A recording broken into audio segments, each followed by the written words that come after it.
Olá pessoal, no vídeo de hoje eu trago para vocês um anime diferente, com bastante aventura e emoção, Apocalipse Hotel.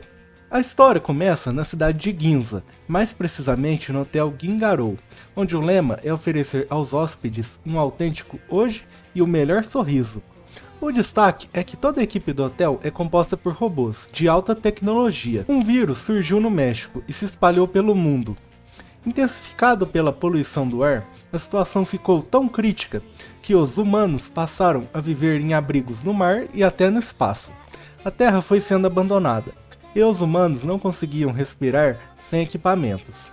Nesse cenário, acompanhamos a robô Yatil, que se dedica totalmente ao hotel, mesmo após tantos anos sem hóspedes. Ela cuida de tudo com carinho, esperando o retorno de seu dono. Um dos momentos engraçados é quando ela busca água para acordar o robô porteiro, que tem uma obsessão por abrir portas, mas ele vive desligando e só acorda com água.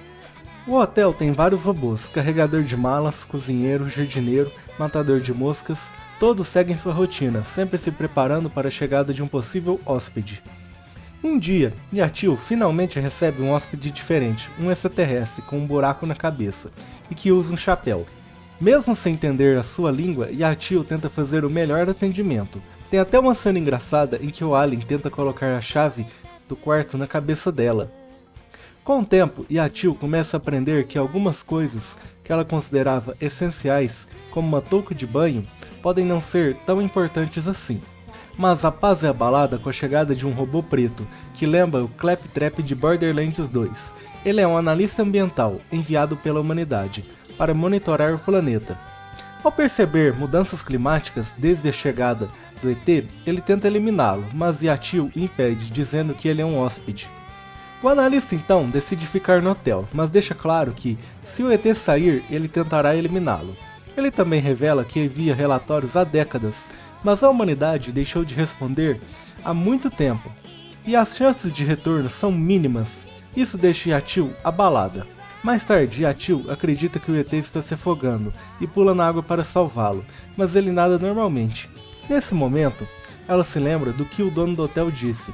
Mesmo que a chance de robôs cuidarem do hotel fosse de 0%, ele quis tentar. Ela então faz uma cerimônia do chá com o ET e decide seguir em frente com esperança. O ET faz o check-out e, como um pagamento, entrega um frasco com uma planta viva. Logo depois chegam novos hóspedes, uma família de tanuks que se transformam em humanos, mas voltam à forma original quando se assustam. Eles bagunçam o hotel todo, mas com o tempo criam amizade com Yatil e constroem uma destilaria de uísque, já que não existe mais onde comprar álcool. Outros hóspedes aparecem, como um casal de aliens com tentáculos, recomendados pelo primeiro hóspede, e até mesmo um ser que representa o Armagedon, que é responsável por exterminar civilizações inteiras. Mas, ao ver o hotel cheio apenas de robôs e animais, ele decide se hospedar também. Ele pede para comer noodles, que são criaturas gigantes da Terra, e protege o hotel de caçadores, ajudando Yatil a cavar uma fonte termal, que é um dos pedidos antigos do dono do hotel. Depois disso, ele também faz o check-out, prometendo voltar se uma nova civilização surgir. Apocalipse Hotel é um anime que, apesar da temática de fim de mundo, traz uma abordagem diferente e cheia de surpresas. Você nunca sabe quem será o próximo hóspede, e o mistério sobre a humanidade e o futuro do hotel mantém a gente preso até o fim. Não se esqueça de curtir, comentar e se inscrever no canal. Se curtiu esse tipo de conteúdo, até o próximo vídeo.